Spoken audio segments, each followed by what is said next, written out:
Hello दोस्तों, स्वागत है आप सभी का अपने यूट्यूब चैनल क्रैश क्लासेस में। आज हम लोग देखेंगे जो क्लास 8 के लिए हिंदी का इम्पोर्टेंट क्वेश्चन होने वाला है। ठीक है, जो 1 से 50 तक का एमसीक्यू प्रश्न होंगे। ठीक है, जो सभी प्रकार से जो एग्जाम में पूछे जाते हैं उस प्रकार से होंगे। चलिए हम लोग स्टार्ट करते हैं प्रश्न से। क्या बोल रहा है कि निम्नलिखित गद्यांश को ध्यानपूर्वक पढ़कर प्रश्न 1 से 5 तक के लिए सही विकल्प का चयन करें। ठीक है, 1 से 5 तक का जो यही गद्यांश को पढ़कर 1 से 5 तक का उत्तर देना है। चलिए हम लोग पढ़ते हैं गद्यांश। क्या बोल रहा है गद्यांश? मनुष्य एक सामाजिक प्राणी है, इसलिए वह एकता की कल्पना करता है। एकता मनुष्य के जीवन के लिए अनिवार्य है। परिवार को सुखी बनाने के लिए लोगों में एकता चाहिए। समाज को खुशहाल करने के लिए सभी जातीय जैसे कि संप्रदाय और वर्गों के में एकता चाहिए। देश को आजाद बनाए रखने के लिए देशवासियों में एकता चाहिए। ठीक है, यानी कि एकता सभी प्रकार से ही। इस प्रकार परिवार, समाज, देश को हर तरह से सुखी और भरा पूरा रखता है एकता। ठीक है, आगे देखते हैं हम लोग क्या है। एकता बनाए रखने के लिए सभी लोगों में एकता आवश्यक है। एकता ना होने पर जीवन के सभी अंग टूटकर बिखर आते हैं। ठीक है, ये था आपका गद्यांश। इससे प्रश्न दिया हुआ है क्या है कि मनुष्य कैसा प्राणी है। मनुष्य कैसा प्राणी है, आप लोग गद्यांश में देखे थे। आप लोगों का आंसर पता होगा क्या है। सामाजिक प्राणी है मनुष्य। आगे देखते हैं हम लोग क्या है। मनुष्य के जीवन के लिए क्या अनिवार्य है। मनुष्य के जीवन के लिए एकता अनिवार्य है। ये प्रश्न जो है 2024 का है। मैंने लिया है PYQ, जिसके कारण से इस पे पहले से ही डार्क चिन्ह दिख रहा होगा, यानी कि आंसर का टिक किया हुआ दिख रहा होगा। कोई बात नहीं, लेकिन आप लोग 2024 का भी देख लीजिए PYQ। ठीक है, वही है 2024 का। क्या है कि मनुष्य जीवन के लिए क्या अनिवार्य है, तो एकता अनिवार्य है। आगे देखते हैं हम लोग क्या है कि समाज को खुशहाल बनाने के लिए किसमें एकता होनी चाहिए, तो जातियों में, संप्रदायों में, वर्गों में और इनमें सभी। तो इनमें सभी ऑप्शन जिसमें भी दिखेगा आपको उसमें पहले लगा देना है। ठीक, ठीक है, इसके बाद सोचना है। आगे देखते हैं हम लोग क्या है। एकता ना होने पर किसके अंग टूटकर बिखर जाते हैं, तो जीवन के। आगे देखते हैं हम लोग क्या है कि प्रस्तुत गद्यांश का उपयुक्त शीर्षक क्या है, तो एकता का महत्व पर बताया गया है। आगे फिर है काव्यांश दिया गया है। और इस बार क्या है कि निम्नलिखित काव्यांश को ध्यानपूर्वक पढ़कर प्रश्न 6 से 10 तक के लिए सही विकल्प का चयन करें। ठीक है, ये ओरिजिनल PYQ है, इसलिए आप लोगों को थोड़ा सा धुंधला भी दिख रहा होगा। ठीक है, आगे देखते हैं हम लोग। मौसम आज पतंगों का है। ठीक है, नभ में राज पतंगों का है। इंद्रधनुष के रंगों का है। मौसम नई उमंग का है। निकले सब ले डोर पाएंगे, उड़ा रहे कर शोर पतंगे, देखो चारों ओर पतंगे। क्या है, कौन सा मौसम आया, तो पतंगों का। ठीक है, अभी आ रहा है ना जनवरी, यानी 14 जनवरी पतंग का स्पेशल डे। ठीक है, मकर संक्रांति। आगे देखते हैं हम लोग क्या है कि आकाश में किस रंगों का रंग पतंग है, तो इंद्रधनुष का भी रंग पतंग है। ठीक है, आगे देखते हैं हम लोग क्या है। पतंग का राज कहाँ है, तो नभ में। नभ मतलब आकाश। ठीक है, आगे देखते हैं कि पतंगे किस ओर है। पतंगे किस ओर है, तो चारों ओर है। आगे देखते हैं हम लोग क्या है। प्रस्तुत काव्यांश का उपयुक्त शीर्षक क्या है, तो पतंगों का मौसम। आगे देखते हैं हम लोग क्या है, व्याकरण है। ठीक है, निर्देश प्रश्न 11 से 25 तक के लिए विकल्प का चयन करें। व्याकरण से दिया गया प्रश्न है। ठीक है, आगे क्या है कि पराजय शब्द में कौन सा उपसर्ग है। जो पराजय शब्द है उसमें कौन सा उपसर्ग लगा हुआ है। उपसर्ग, उपसर्ग बोलने का मतलब कि परा पराजय। ठीक है, उपसर्ग बोलने का मतलब कि दो शब्द, परा अलग और जय अलग, यानी कि दो शब्द का मीनिंग भी निकलना चाहिए। पहले वाला को बोलते हैं उपसर्ग, और बाद वाला को बोलते हैं प्रत्यय। ठीक है, ये आप लोगों को 8 क्लास, 9 क्लास और 10 क्लास तीनों में ये आप लोगों को दिखेगा, उपसर्ग और प्रत्यय। एक प्रत्यय से बना शब्द क्या है, ईक, यानी कि प्रत्यय बोल रहा है तो शुरू में ईक लगना चाहिए। क्या है, ऐतिहासिक, बढ़िया, कृपालु, अपढ़। इसका उत्तर हो जाएगा आपका ऑप्शन नंबर पहला। क्या है, ऐतिहासिक। उल्लेख शब्द का सही संधि विच्छेद क्या है। उल्लेख शब्द का संधि विच्छेद क्या करेंगे हम लोग, क्या हो जाएगा, उत प्लस लेख। आगे क्या है कि माता पिता कौन सा समास है। आप लोगों को समास भी पढ़ना है। ठीक है, तो माता पिता कौन सा समास है, जिसमें माता पिता, भाई बहन, चाचा चाची, नाना नानी, काका काकी, इस प्रकार के शब्द आप लोगों को जहां दिखे आप लोगों को हो जाएगा द्वंद्व समास। ठीक है, आगे क्या है, गायक का स्त्रीलिंग रूप क्या होगा। स्त्रीलिंग मतलब कि लड़की वाला, गायक का हो जाएगा गायिका, जैसे कि लेखक का लेखिका होगा।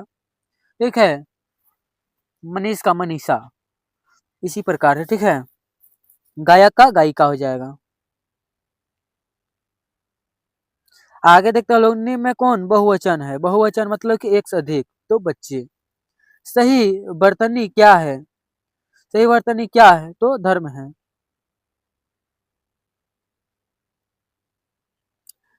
शशि शब्द का तद्भाव रूप क्या है। शशि, शशि, और यानी कि तद्भाव रूप क्या हो जाएगा आपका, शशि मतलब कि शीश, शीश, शीश का हो जाएगा आपका सिर, शशि बोल रहे थे। ठीक है, निम्न में कौन संख्यावाचक विशेषण, जिसमें संख्या का बोध हो, इसे संख्यावाचक विशेषण कहते हैं। ठीक है, इसमें संख्यावाचक विशेषण कहाँ दिख रहा है आपको, ये देखिए दिख रहा है, 3 मंजिल। ये थोड़ा कि सब्जी बोल रहा है यानी कि परिमाण बता रहा है। मीठा फल बता रहा है यानी कि गुण बता रहा है। ठीक है, सुगंध बता रही है यानी कि ये भी आप लोगों को बता रहा है सुगंध, यानी कि भाव। आगे देखते हैं हम लोग क्या है, 20 नंबर प्रश्न, जी तोड़ मेहनत करना मुहावरे का सही अर्थ क्या है। अथक परिश्रम करना। आगे देखते हैं हम लोग क्या है, संतोष का विलोम शब्द क्या होगा। संतोष, संतोष का असंतोष होगा। जैसे कि आगे देखते हैं हम लोग, निम्न के व्यंजक वर्ण कौन है। व्यंजक वर्ण कौन सा है, तो आपका हो जाएगा म।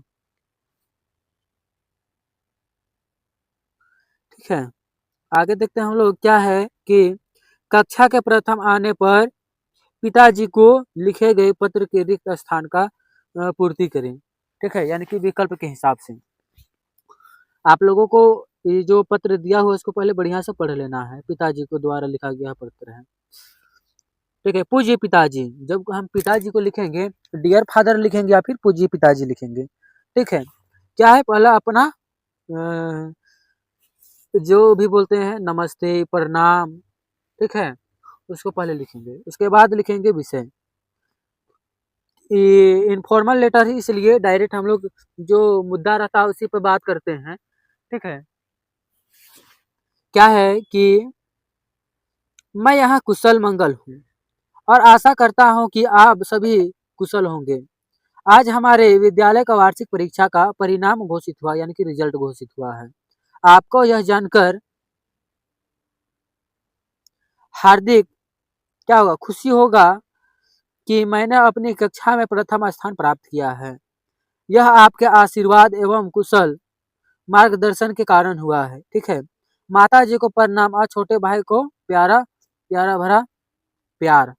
ठीक है, आपका प्रिय शिष्य पुत्र।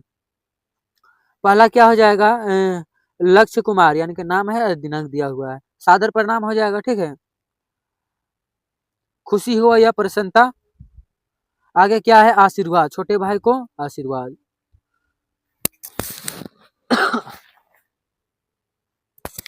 आगे देखते हैं हम लोग क्या है, फिर दिया हुआ है गद्यांश। यह पाठ्य पुस्तक से लिया गया है। क्या है, निम्नलिखित गद्यांश को ध्यानपूर्वक पढ़कर 26 से 30 तक का सही विकल्प का चयन करें। ठीक है, क्या दिया हुआ है कि उसके मुंह पर तिरस्कार की हंसी फूट पड़ी। उसने कहा, तमाशा देखने देखने नहीं देखने निकली हूँ। कुछ पैसे ले जाऊंगा तो मैं माँ को पा दे दूंगा। मैं शराब ना पीकर अपने मेरे खेल देखकर मुझे कुछ कुछ दे दिया होता तो मुझे अधिक प्रशंसा होती। ठीक है, यह दिया हुआ था पद्यांश। आगे दिया हुआ है, इसको देख लेते हैं हम लोग। क्या है, मैं आश्चर्य से उस तेहद 13-14 वर्ष के लड़के को देख रहा था। हाँ बाबूजी, मैं सच कहता हूँ, मैं भी बीमार है। बाबूजी बीमार हैं, अब माँ भी बीमार है, इसलिए मैं नहीं गया। वहाँ जल में जब कुछ लोग खेल तमाशा देखने ही हैं, तो मैं क्यों ना तमाशा दिखाकर माँ की सोच कैसे और अपने पेट भरूंगा। ठीक है, ये था आपका गद्यांश। ये आपको सही प्रकार से नहीं दिख रहा है क्योंकि ओरिजिनल है। ठीक है, इसलिए आप लोग थोड़ा सा आप लोग पेशेंस बनाए रखिएगा, क्योंकि इसे थोड़ा सा ध्यान से देखने से समझ आएगा। आगे क्या, प्रस्तुत गद्यांश किस पाठ से लिया गया है, तो छोटा जादूगर से लिया गया है। आगे क्या है, कौन सा पैसा कमाना चाहता था, कौन पैसा कमाना चाहता था, तो छोटा जादूगर। किसके लिए, तो माँ के लिए। आगे देखते हैं क्या, लेखक ने लड़के की मदद कैसे की, तो शराब पिलाकर। आगे क्या है, लड़का कितने वर्ष का था, तो 13-14 वर्ष का था। आप लोग वहां देखे हैं। ठीक है, लड़का पैसा कमा कर क्या करना चाहता था, तो माँ के लिए सेवा करना चाहता था पैसा कमा कर। ठीक है, आगे क्या, सम्राट अशोक किस पर विजय पाना चाहते थे, तो कलिंग पर। आगे देखते हैं हम लोग क्या है कि किस पाठ में द्विंग महिला के धैर्य, दृष्टि, इच्छा शक्ति की एवं सफलता के बारे में बताया गया है, तो अपराजिता के बारे में। ठीक है, क्या है, हुंडरू का जलप्रपात किस नदी पर है, तो किस नदी पर है, तो स्वर्णरेखा नदी पर है। आगे देखते हैं हमारा आचरण पर किसका गुप्त रूप से प्रभाव है, तो दोस्त यानी संगति का, संगतकार का है। आगे क्या है, मरांग गोमके का क्या अर्थ है, तो महान पुरुष। आगे क्या है, महाराजा छत्रसाल कहाँ के राजा थे, तो बुंदेलखंड के। आगे क्या, अमरूद का पेड़ अनंत क्या काटा गया, तो अंधविश्वास के कारण। आगे क्या है, विद्यालय में बाल बाल संसद के सभी मंत्रियों का कार्य देख रेख करने का काम किस मंत्री का होता है, तो प्रधानमंत्री का। आगे देखते हैं, निम्नलिखित काव्यांश को ध्यान पूर्वक पढ़े, 39-43 का सही विकल्प का चयन करें। ठीक है, पहले पढ़ना है, उसके बाद विकल्प का चयन भी करना है सही सही का। ठीक है, क्या है कि चाह नहीं मैं सुरबाला के गहनों में गुथा जाऊं, चाह नहीं प्रेम माला में बिन प्यारी को ललचाऊं, चाह नहीं सम्राट के सौ पर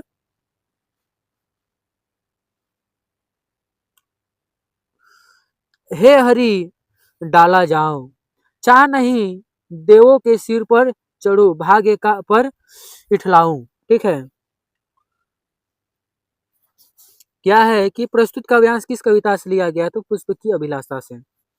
बहुत ही इंपॉर्टेंट पुष्प की अभिलाषा है, इसलिए आप लोग इसे बहुत बढ़िया से देख लें। आगे क्या है, प्रस्तुत कविता में कवि कौन है? तो माखनलाल चतुर्वेदी। आगे क्या है कि प्रेमिका को कौन ललचाना नहीं चाहता? तो पुष्प। ठीक है।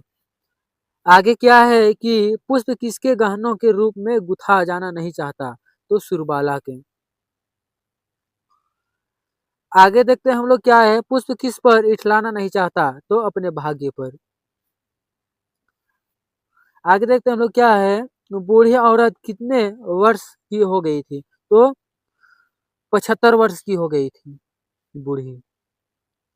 क्या है, गांव के लोग बूढ़ी औरत के सामने क्यों हाथ जोड़ लेते थे? तो डर से। आगे क्या है, कानून की किसी भी किताब में किस शब्द का जिक्र नहीं है? तो किस चीज का जिक्र नहीं है? तो आपका कानून के डायरी में डायन शब्द का कोई जिक्र नहीं है। 47 का देखते हैं, भाग्य के आग्रह करने पर श्री राम ने उन्हें क्या दिया? तो खड़ाऊ दिया। ठीक है। आगे देखते हैं हम लोग, श्री राम को अघोध्य लौटने के लिए कौन सा मनाने गए? कौन मनाने गए? तो भाई भरत, गुरु विष्टित, राजा जनक, इनमें से सभी। इसका ऑप्शन हो जाएगा आपका इनमें से सभी। आप लोगों का एग्जाम में इनमें से सभी जहां रहा तो आप लोग इनमें सभी मार के आइएगा। ठीक है। आगे देखते हैं हम लोग क्या है, विकास के नाम पर प्रकृति के दोहन पर का चित्रण किस कविता में हुआ है? तो बूढ़ी पृथ्वी का दुख पर। आगे क्या है, क्या बूढ़ी पृथ्वी के दुख का क्या कारण था? तो पेड़ का काटना, नदी का दूषित करना, पेड़ पर विस्फोट, पहाड़ों पर विस्फोट करना, इनमें से सभी जहां रहा आप लोग इनमें से सभी मार्क आइएगा। ठीक है। ये था आपका मोस्ट 50 इंपोर्टेंट क्वेश्चन। ठीक है। इंपोर्टेंट क्वेश्चन बोलिए, पीवाईक्यू क्वेश्चन बोलिए। पीवाईक्यू पहले क्वेश्चन आप लोगों का आज हिंदी का आया, इंग्लिश, मैथ, साइंस सभी का आएगा। ठीक है। उसके बाद आप लोगों का इंपोर्टेंट क्वेश्चन अपने द्वारा तैयार किया जाएगा। ठीक है। इसलिए आप लोग चैनल पे नए आए हैं तो चैनल पे जुड़ जाए, क्योंकि आपको इन्फॉर्मेशन के साथ साथ इंपोर्टेंट क्वेश्चन भी मिल जाएगा, जो एग्जाम से पहले आप लोगों का तैयारी बेहतरीन तरीका से किया जाएगा।